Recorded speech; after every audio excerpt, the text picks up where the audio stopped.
All right, we are going to get started here. All right, we do this presentation on every Tuesday and Thursday. For those of you who've been on it before, there'll be some new slides as well as some old slides because sometimes we have some new people on. And I also try to keep what I think are the most important slides in the slide deck and then update it with current information. My name is Dr. Valda Crowder. People affectionately know me as Dr. V. I'm an emergency medicine physician. I've been one now for 30 years. And I've treated patients across 4 pandemics and 2 Category 5 hurricanes. A lot of the information that you're going to see here, the source documents are on AskDrV.us. You can also follow me on Twitter, which is AskDr_V. And all of these presentations are going to be dated. And they're recorded, not including the Q&A, and posted on the website and also on YouTube. So if afterwards you want to show it to somebody, you actually can. All right, the structure is 10 to 15 minutes of a presentation followed by question and answer. The question and answer may or may not take us until 9 o'clock. I sort of take questions up until 9 o'clock and try to answer every question that everyone has. If I don't have the answer, I can look it up and get back to you the following day or Tuesday or Thursday. During this presentation, everyone is in listen mode and we take written questions that are either in the chat or the Q&A box first, or questions that people have actually emailed me in ahead of time. So, the intention of this webinar is to keep participants informed on COVID-19 science that will help you and your family stay healthy and make proper decisions during the pandemic. You will leave the webinar motivated to create an action plan for you and your family, or motivated to create an action plan for your broader community. You may be responsible for a work site, or a church, or a school, or a union, or a homeowners association. So let's just start. I wanted to sort of just go back for just a second because most people think I've never experienced a pandemic when you actually probably have. A pandemic is a worldwide spread of a new disease. It's an infection, it's contagious, and most people do not have immunity to it. Examples are smallpox, polio, tuberculosis, HIV, bird flu, SARS, of which COVID-19 is a SARS-like coronavirus, MERS, malaria, and Zika. It took us 99 days to reach the first million cases, 43 days to hit the next million, 28 days for us to reach 3 million cases, 4 millionth case came in 2 weeks, 5th million case came in 17 days, and the 6th million case came in 22 days. So we're seeing basically about 1 million cases every 17 to 22, 25 days or so. As often happens with a pandemic, when we think it initially started, it often has started before then. Most people think of COVID-19 as having started sort of in February or March. I know for myself, I started ordering extra materials in January. But new studies looking at hospitalization rates and clinic visits actually shows that COVID-19 may have hit as early as December. And this is why it's so important for us to have public health surveillance systems that actually work, because the sooner you recognize this, the actual better, so you can actually do more to stop it and contain it. Cases have been on the rise in the Midwest. Dr. Fauci has recommended these states actually go on lockdown: South Dakota, North Dakota, Iowa, Arkansas, Missouri, Indiana, and Illinois. The shutdown that we did have, where all of us stayed at home nationwide for several weeks, studies are now looking at the fact that we may have prevented 60 million cases of coronavirus infection. That's amazing. And that's 300,000 or 400,000 people that would have been dead that are not dead. So whenever you think about, you know, geez, I don't like this right now, I don't either, but think about all of the lives and all the people and all the family members and friends that we have in our lives that have not been sick as a result of the sacrifice that we've made. Now, how do I know if myself or my family have COVID? Diagnosis is made by PCR test, antigen test, or CAT scan findings. The PCR test is a nasal swab. Antigen test is what we call the rapid test. And the CAT scan test is what we use. It's a CT of your chest, and we use that when the other tests are negative and we really think that someone still has coronavirus. And this kind of actually goes through the different tests. The main thing to note is that the PCR test can be negative if it's done too soon or too late. The rapid test or antigen test is negative 20 to 30% of the time when the person really does have COVID-19. So as a result, if we do a rapid test, we will often do 2 of them before we determine that someone's negative.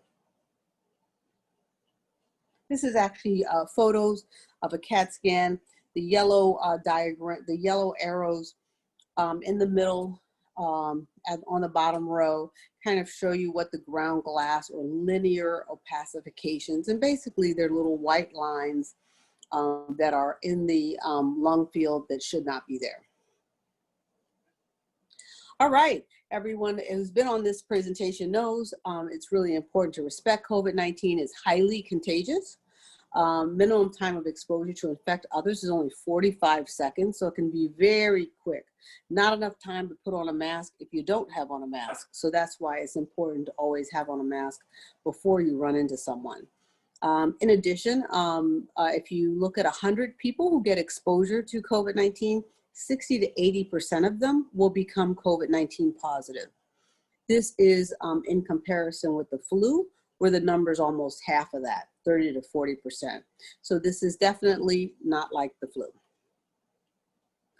COVID-19, we thought it could be a droplet disease. We now realize that it can separate into micro droplets and also be an airborne disease.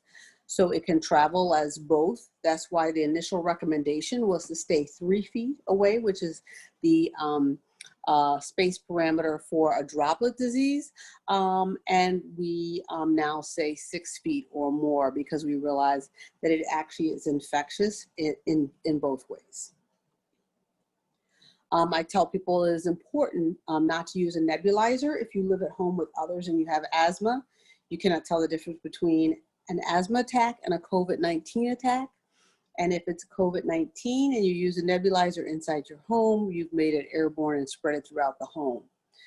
So other recommendations are to use a nebulizer in a garage with the door open or on a deck outdoors, or to use an inhaler with a spacer or aero chamber.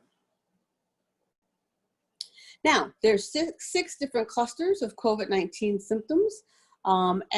Cluster 1 and 2 are flu-like symptoms with or without a fever. You don't always have to have a fever with COVID-19. There's also a cluster that is primarily GI symptoms. So you may think you even just had food poisoning. It can be more nausea, vomiting, diarrhea. Those 1, 2, and 3 are more likely to be treated as an outpatient. Clusters 4, 5, and 6 are associated with a lot of fatigue, confusion, a combination of respiratory and abdominal symptoms. These are people who usually wind up being admitted to the hospital or go to the ICU or may actually die from COVID-19. All right, what to do if you found out you're COVID-19 positive? 1, quarantine immediately, preferably for 21 days. We found that after 14 days, there are some people that were still positive. So it's very important to quarantine for 21 days. In your quarantine room, these are some must-haves. So 1, a pulse ox. Now, a lot of people have asked me, what is a pulse ox? That measures the level of oxygen in your blood system by a percentage. If you're 95% or above and you're a non-smoker, that's normal. If you're less than 95, that means that you're having difficulty breathing. The reason why you want to measure with a pulse ox is one of the things about COVID-19 is people are short of breath and they don't know they're short of breath. This is leading to people getting very, very sick, sometimes not even being able to call 911, sometimes passing out. So it's very important that you get a pulse ox and check your pulse ox a couple of times a day. We also recommend that people start zinc, vitamin D3. You have a bathroom that is only used by yourself, a cell phone where you can call for help. People leave food at your door, and you open up the windows or get a HEPA filter for your heating and air conditioning system if you share a home with other people. All right, EPA just on Monday actually approved 3 ZEP disinfectants that kill COVID-19 in 60 seconds. All of these can be purchased at Lowe's or Home Depot, and we've listed them out for you, and we've also added them to our website. So I know, some people were really have been having problems finding disinfectants and cleaners. This is a new one that was recently approved. All right, so we're going to talk about masks real quickly. So the N95 mask, the inventor was Peter Tsai, and basically what he did was he discovered the electrostatically charged fabric and that attracts particles like a magnet, and it really improves the efficiency of a general mask. So the fact that this fabric on the outside of your mask actually attracts particles is actually why you should not touch the outside of your mask, and instead you should touch it just by the straps that go around your ears. His recommendation is 7 masks, 1 for each day of the week. That's about a $40 investment. And then hang them up, and then don't return to the Monday mask until a week later, and that allows time for any virus to deactivate. It is important that you actually use a mask without a valve, which is the one on the right. The valve type is not recommended by the Center for Disease Control and allows for you to breathe out, possibly infecting other people. So you want to use the mask with no valve on the right-hand side. This is an FDA registered, not yet approved mask. It's an N99 mask with active ventilation and a HEPA filter, and it's clear. So people can also see your smile. Neck gaiters. We see a lot of people wear the neck gaiters that are exercising or riding their bike, and they pull them up and pull them down. These actually have been found to increase the transmission of COVID-19, so they are not recommended. Now, this came out in the news recently where the CDC head, Dr. Redfield, said that masks may be better than coronavirus and implores people to wear them. And this is actually true. So I had another a slide, which I've since taken out, which showed that if 2 people wear a mask, the likelihood of COVID-19 transmission is 98.5, right? So that is the effectiveness, essentially, of 2 people wearing a mask. As an example, the Moderna vaccine, which there's 2 shots followed by 28 days, is 70% effective. So masks are, so far from what we're seeing, masks are very, very effective.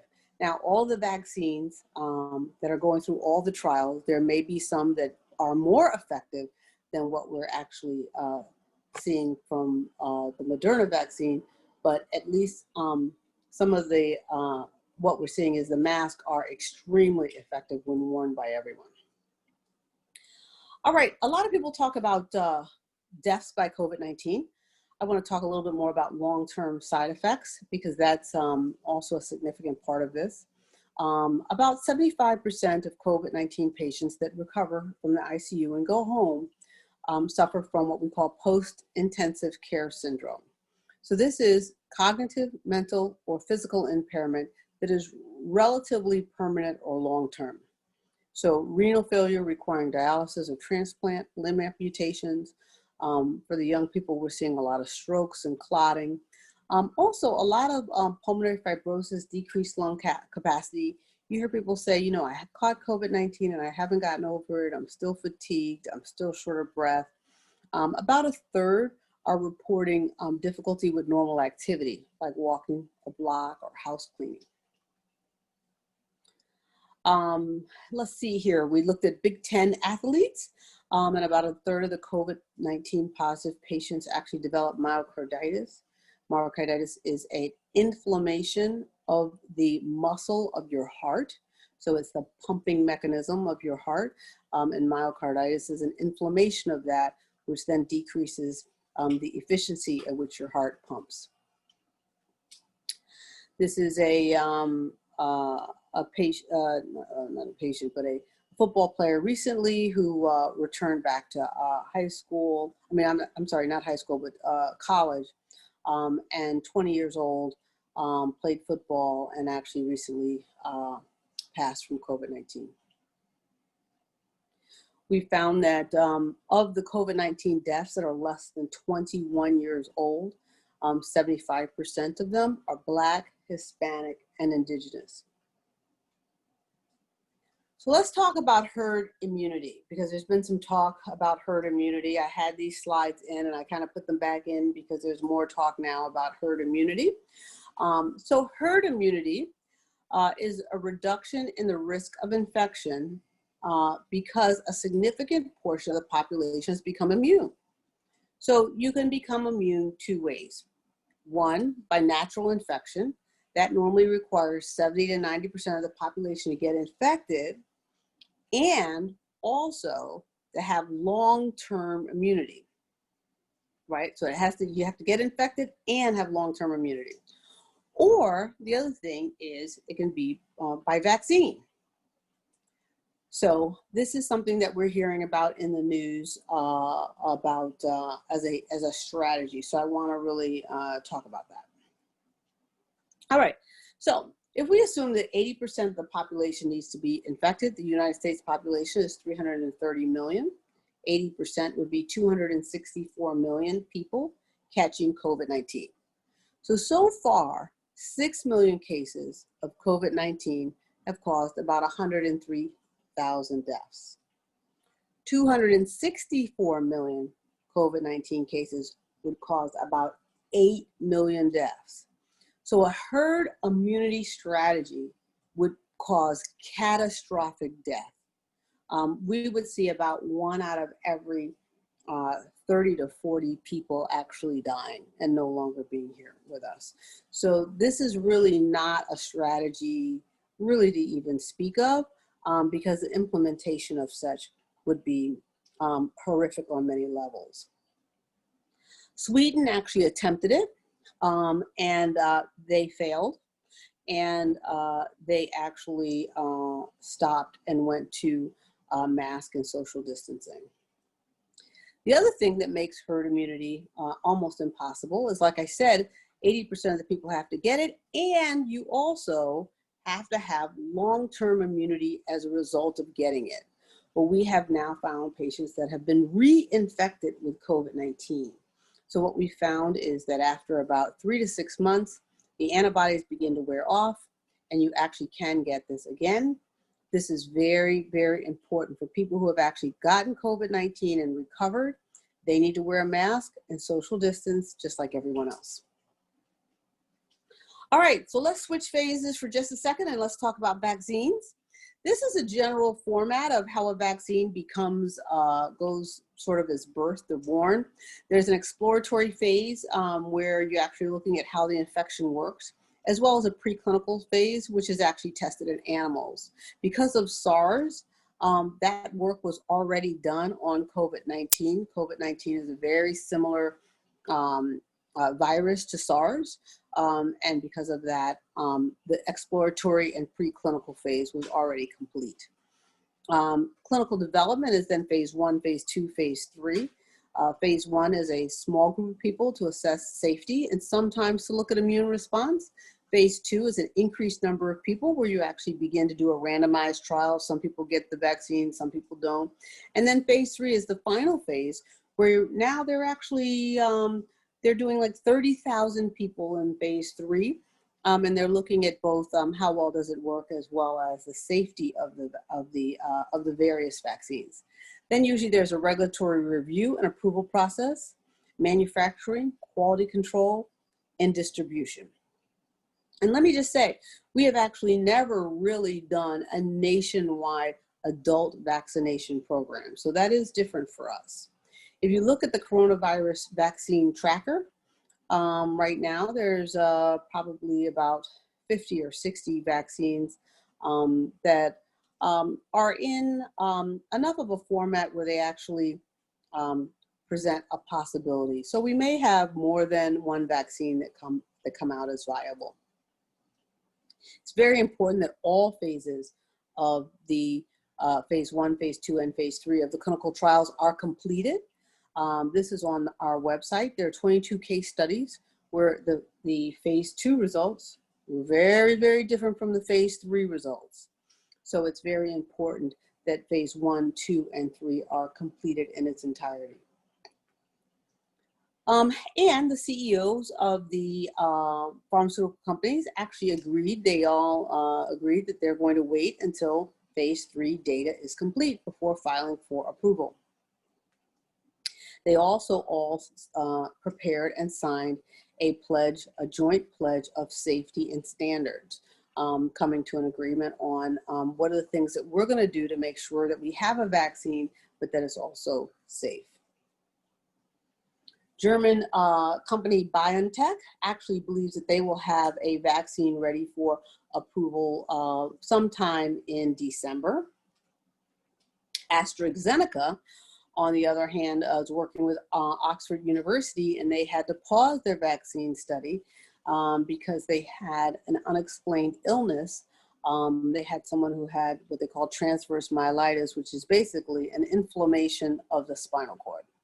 The person did live and actually did leave the hospital, but that's a pretty significant side effect, and they're not sure if it was a side effect or if it was related to COVID, and they're still investigating it. But in the meantime, they did pause the vaccine study in the UK. I'm not sure about the United States, but I know in the UK they paused it.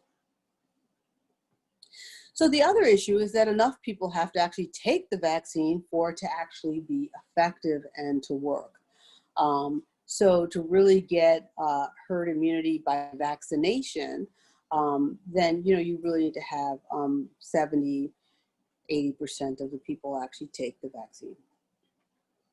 All right, so other places that are looking at vaccines are COVAX.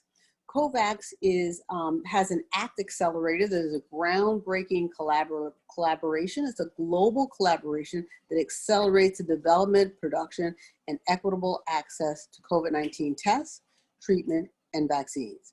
So COVAX is led by 3 organizations, CEPI, Gavi, and the World Health Organization. And I'll go over all of those a little bit in a couple future slides. But let me first just talk about what COVAX offers. They provide doses for at least 20% of the country's population. They actively manage a diverse portfolio of vaccines. They deliver the vaccines as soon as they're readily available, with a goal to end the acute phase of a pandemic. And they also help to rebuild economies, because as you can see, a pandemic can be devastating to an economy.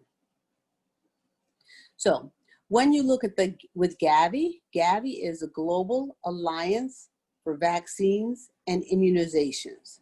This includes the World Health Organization, UNICEF, Bill and Melinda Gates Foundation, the World Bank, research agencies, vaccine manufacturers, donor countries, research agencies, all sort of working together. As part of their mission is to reduce poverty and protect the world against the threat of epidemics. Gavi has a history already. They've vaccinated more than 760 million children in the world's poorest countries, and they've prevented more than 13 million deaths. CEPI is a coalition for epidemic preparedness and innovation. And this is a partnership between public, private, and philanthropic and civil organizations launched to develop vaccines to stop future epidemics. CEPI's basic role is to sort of discover, develop, licensure, manufacture, deliver, stockpile, etc. And they work with any number of organizations from NIH to Wellcome Trust, to World Health Organizations, to UNICEF, to Gavi, etc. And then the World Health Organization currently has 169 COVID-19 vaccine candidates under development, with 26 of these in human trial phases. And so they also are working in conjunction with scientists, businesses, global health organizations, using the ACT Accelerator to speed up the pandemic response. All right, now let's talk a little bit about what's happening where you are, all right? It's very important that you actually know your zone. What type of area are you in? Are you in a red zone where the infection is very, very high? You have more than 100 new cases per 100,000 and a diagnostic test positivity rate greater than 10%, which basically means if you gave out 100 tests, more than 10 of them come back positive. Or yellow zone, which is between 10 and 100 per 100,000, where you'd have 5 to 10 out of 100 tests come back positive. Or a green zone, which is less than 10 per 100,000, with a diagnostic test positivity rate less than 5%. Now, most people don't know. So when you're looking at things like kids going back to school, whether or not I should go back to church, you really do want to see where you are. So the website to do that is covidactnow.org, covidactnow.org. You can go onto that website, I'll show it to you. You can click your state, you can click your county, and you want to see where you are. When you're talking about going back to school, it's important to know, what are the age of my children? Who else lives at home? Do I live in a multi-generational home? So it's always better to be on the safe side. And it's really, really important that you factor all of these things in. This is what the COVID Act Now website looks like.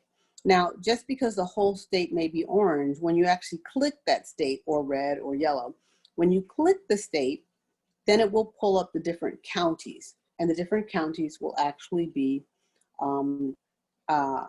in different categories. They also have a category of orange. So orange to me is the same as red. So they sort of segment out highly infected and super duper infected. To me, I think you should really take, if you're orange, consider yourself to be red and act accordingly. Now, what have other countries done to reopen schools and their economy? The main thing is they've decreased their community infection rate.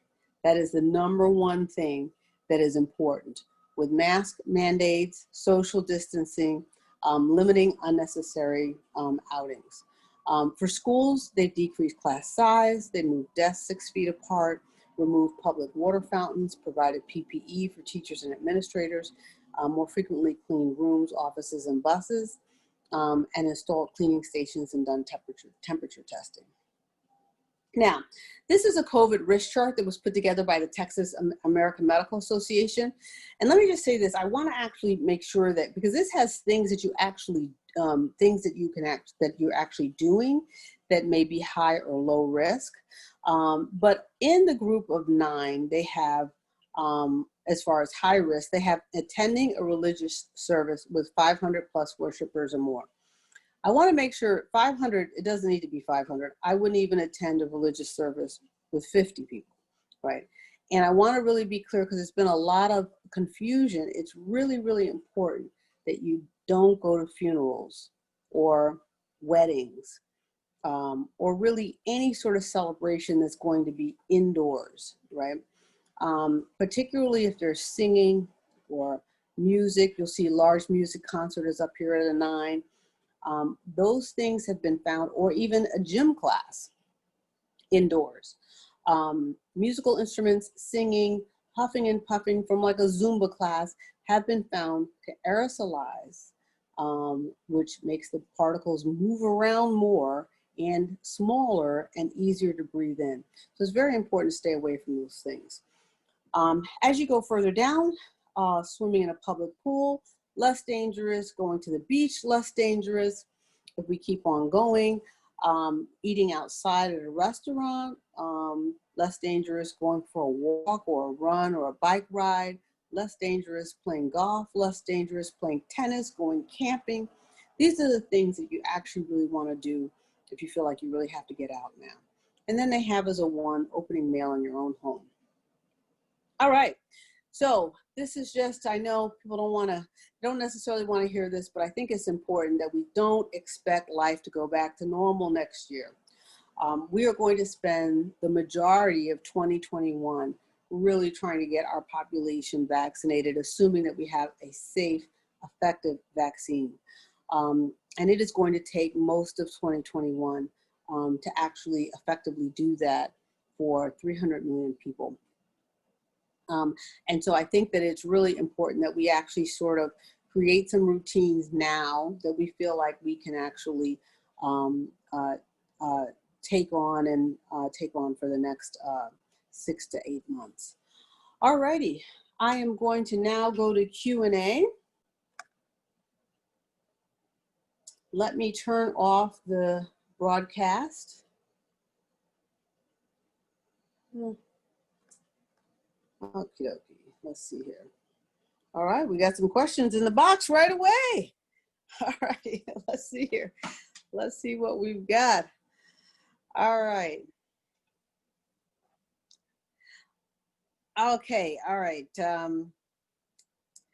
Okay, let me see here. Okay, Elena, you asked a question. Any special instructions for us since they are changing to the new way? I'm not exactly certain what new way you're talking about. So please give me a little bit more clarification on that. All right, one of the questions was how much vitamin D and how much zinc. Okay, let me just, I had that up on a slide. I will pull that up and let me just get the answer for that for you.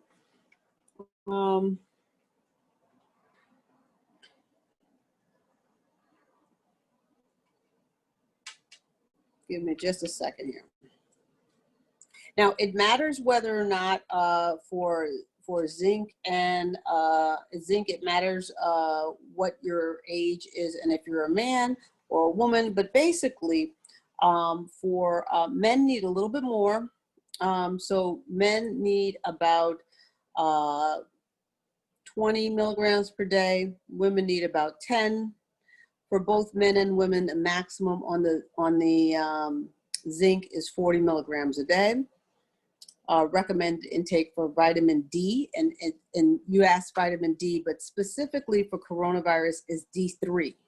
So there's multiple types of vitamin D. So you want D3. So for vitamin D3, if you're less than 70 years old, recommended intake is 600 to 800 international units. If you're over 60 years old, 800 to 1,000, with no more than 4,000 international units in a day. All righty. All right, somebody asked, what do we mean by safe and effective vaccine, right? So safe obviously is dependent upon the safety profile, right?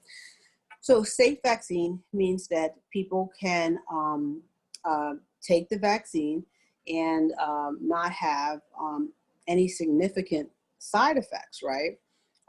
So there is a certain criteria that we use. So like for instance, I'll use the transfer myelitis case, okay? Because that was a significant side effect, but was it more likely to occur because of the vaccine? Well, in regular world, transverse myelitis occurs 1 out of every 250,000 people. This study had 20,000 people in it, and it had a case of it. So that is something that you pay attention to. So what we do is we look at, you know, these symptoms or these diseases, how often do they occur in the regular world? And if they occur at a higher percentage inside your population that's getting the vaccine, then that is a problem, right? So, and that's why they halted that particular vaccine. Okay. Any special instructions for us since they are changing to the new way to herd immunity? I'm not changing, Alana, I'm not changing to herd immunity. Now, you can change to herd immunity. I'm not changing to herd immunity. So my special instructions are you don't change to herd immunity, and you continue to use your mask, and you continue to social distance. I do not believe in herd immunity. if you believed in herd immunity, then you would do like the folks who decided to go through Target without a mask and all of that craziness. And so yeah, so no, you know, so first of all, you can't change the strategy unless we as the people decide to participate, right? So the only way you can get herd immunity without a vaccine is for everyone to start taking off their mask. What happens in a pandemic is that people experience a pandemic and they see their family members and they see their friends getting sick. So it's very hard to convince people that this is not serious when they have friends and family members that they have either, that they know are in the hospital or that they've buried. So we all know that this is very serious. I'm not allowing my friends or family to do herd immunity, and I don't recommend it for anyone here unless you're talking about herd immunity as a result of a vaccine. So thank you for that question. Thank you for answering that. Okay, all righty. What is new with tests generating results in 20 to 30 seconds? Mitch, I feel like this is the thing that they're trying to keep us from. I actually saw another one that they're using in the UK in the airports. So the UK has been using the 20 to 30 second test, and they've also been using the dogs, neither of which we're using. So I think, you know, what's going to happen is if we have a change of administration, we're going to rapidly see new things hit the market that we're going to wonder, why were these things not used before? And we will probably see the infection rate in this country go down very quickly, very fast, and wonder, why was there all of that suffering? That's personally what I believe, because it is unclear to me why I'm not seeing some of these things hit the market. We're already using dogs in the airport. You can train dogs to sniff COVID, and they're more accurate than the tests. Why aren't we using them? If there are 20-second tests that I can use in my home, that the NBA can use, that the NFL can use, why aren't we using it? So, you know, I'm not sure the answer to that. Alrighty. Then, okay, here we go. My daughter is in a wedding this weekend. Okay. Outside. Okay. All right. That's not that outside with 35 people. She's wearing an N95 mask and is only staying for the ceremony and pics because she's a maid of honor. Is she still at risk, or is it similar to going to the grocery store? Yeah, so so let me ask a couple of questions. Where is the wedding? So you can type in the answer to that. Did she drive there or did she fly there? So I would need the answer to that. And then I could tell you whether or not it was worse than going to a grocery store. All right, so while you type that in, I am going to actually go to another question. Do I think we'll see more people without masks? No, actually, you know what? It's interesting. I'm actually seeing more people with masks. I went into Home Depot the other day. I mean, I saw the 3-year-old kids with masks on. So, all right. So, okay. So the wedding is 5 minutes away from her. And was it in Maryland or DC? Where was it? You know, 5 minutes away in Florida, Georgia, Maryland. Okay. All right. Okay. Maryland. Okay. So she was in Maryland. Her daughter was in a wedding. She wore an N95 mask. She's only staying for the ceremony and pictures because she's the maid of honor. Okay. All right. So I would say, you know, if your daughter doesn't have any risk factors, no hypertension, no diabetes, she's not overweight, and no, obviously no cancer or anything like that, then, you know, that it was risky. I think it's a little bit more risky than going to the grocery store. But if she didn't fly and she's in Maryland and she didn't go to the reception, then, you know, she could be okay if she took a lot of precautions. I think one of the things for me is, you know, I don't really quite understand why risk having a wedding during this time period. I mean, there was a wedding in Maine that led to 175 people getting COVID. Now, there was only like 150 people at the wedding, but those people went back and infected other people, and 7 people are dead as a result of this wedding. And I tell people, and I just found out today that I have a colleague who is in the hospital, very serious in the hospital, was transported from a hospital in Virginia to a hospital in DC, and flew to a funeral in Georgia. And somebody who was on this webinar pleaded with her not to do that. And I believe she's in the ICU now. And so it's just not, these things are just not worth it. I just don't even know how to, they're just not worth it. And, you know, a lot of funeral homes now have set up Zooms. A friend of mine, they were supposed to get married. They decided to do something in their backyard. And then their mother-in-laws met them on their honeymoon. And you just can kind of find ways around it at this point in time. I mean, it's just not worth it. We're really, you know, we're kind of at the halfway point of this, and we just need to hang in there for another, I think, 6 to 8 months. And I think this is going to look very, very different. I've been saying to everyone that I want to actually put out a PSA in all caps every day on Twitter that says, no funerals, no weddings, no Thanksgiving, no Christmas, right? Don't, because that's going to be the other thing. In the wintertime, people decide, oh, let's all get together for Christmas dinner. No, keep it very, very small. Keep it very, very, you know, small, and don't do a lot of traveling. All right. Yeah, so about not getting the 20 seconds test. Somebody's very upset about not getting the 20 seconds test. I tell you, I would call Yale regarding the saliva direct test, because that is the test that Yale has done. The other one out of Oxford, they didn't actually list the name of it. They just described it. I noticed that a couple of physicians got their hand on it on TV, and when they actually showed it, they kept the label away from the TV.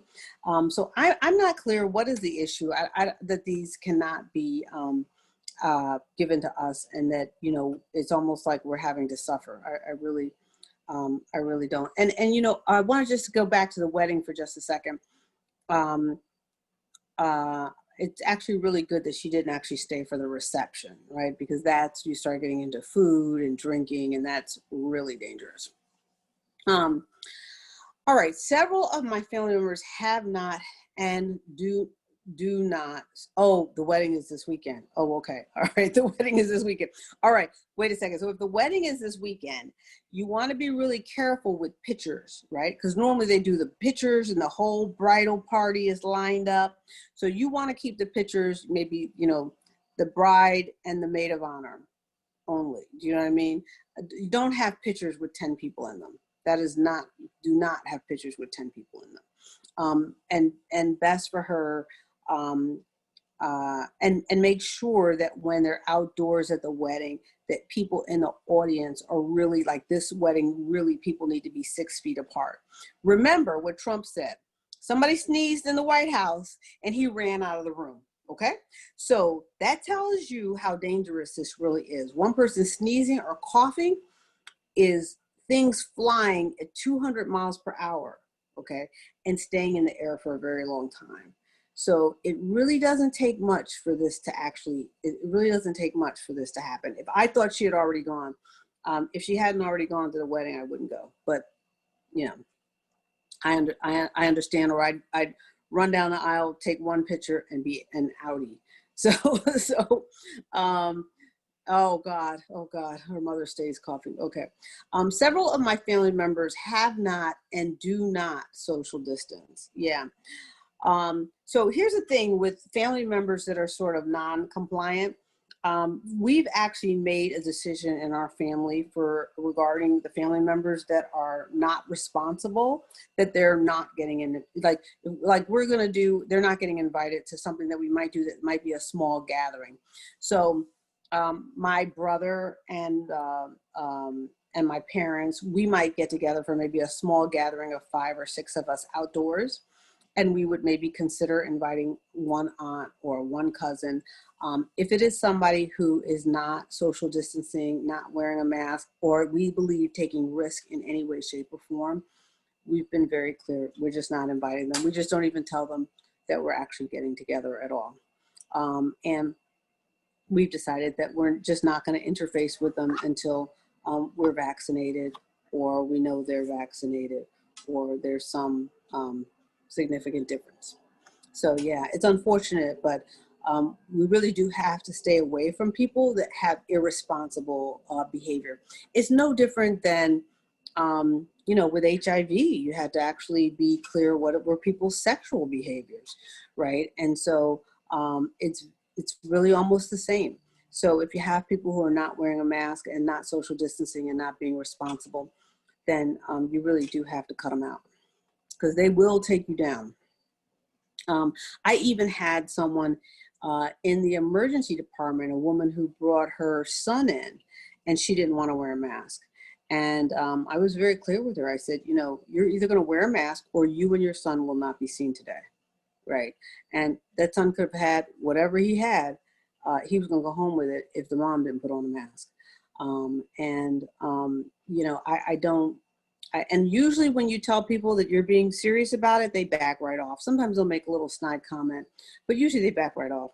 You know, and I tell them, you can do what you want to do with your life. I get to do what I want to do with my life. So, and I want to be here for a while. So, all righty, let's see here. All right, great questions tonight. So I did not get a chance to add the liability stuff. I'm starting to research some of the liability stuff, and I'm hoping that next week we can really focus on some of the liability issues that you all brought up before. And so just so you know, I actually am going to add that to the slides and take some pieces of the presentation out to actually allow for that. All right, any other questions? Put them in your Q&A or chat.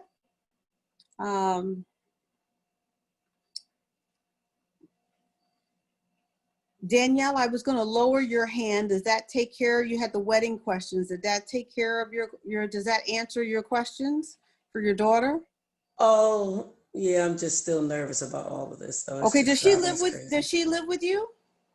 No, it's my daughter, her husband, and she has the 1-year-old, the 3-year-old, and the 10-year-old. Okay, okay, all right, okay, all right. Is she going to the wedding with all of them?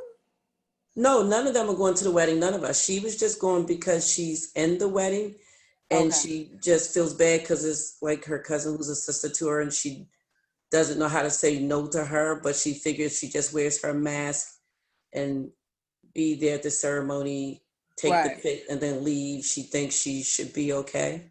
Right. Yeah, she should also, I mean, if she's really concerned, she could wait 3 or 4 days and get a COVID test. It's just bad because all of the family members that are going to be there don't social distance. They're in bars and partying every night. Oh yeah, no, she can't, she literally has to go walk down the aisle, schedule taking one photo and actually get out. No, Yeah. yeah, no, she can't get into the, hey, how are you doing? No, she's got to be like, no, Yeah. no. All right. Thank you. Yep, you're welcome. Okay, here's the last question here. Hold on just a second. Have you noticed any changes since the President of the United States announced that the virus is real? Have I noticed any difference in people's behavior? No, not really. But in my neighborhood and where I live, I see a lot of responsible behavior. So no, I haven't really seen that much difference in my neighborhood and where I live. I think that, you know, one of the things that's, I think people are kind of struggling with, wait, why is he saying this here? And then privately he's saying that. So I think people are, I think people are really still really kind of confused. And they kind of really don't know what to do with that. And so personally, I think that, you know, what you see is what you get. And when somebody knows, I think one of the things that we're going to have to do, and I think this is going to have to be done at many different levels. There was someone in Massachusetts who knowingly sent her teenagers to school who were COVID positive. There's really going to have to be, this will not be our last pandemic. There's really going to have to be some very specific fines and consequences to egregious, irresponsible behavior. that puts other people's lives at risk. That is no different from, you know, racing your car 150 miles down a small town street, or, you know, driving while intoxicated or anything else like that. So I think it is going to be important that we actually put some real measures in place so that there is some real accountability. All righty. I want to thank you guys for joining me today. Make sure to invite other folks to this. And we will, as they say, keep this party rolling. Okay, Gary on the way out told me that his college just issued a shelter-in-place order. Yes, because the colleges have been told, do not send the kids home when they have outbreaks. Absolutely. So they're making them shelter in place rather than send them home. So, so yeah. All right. I want to thank you guys very much. Thank you very much for coming tonight. And I will talk with you on Tuesday, and invite 2 people or so next Tuesday so we can continue the conversation. Thank you.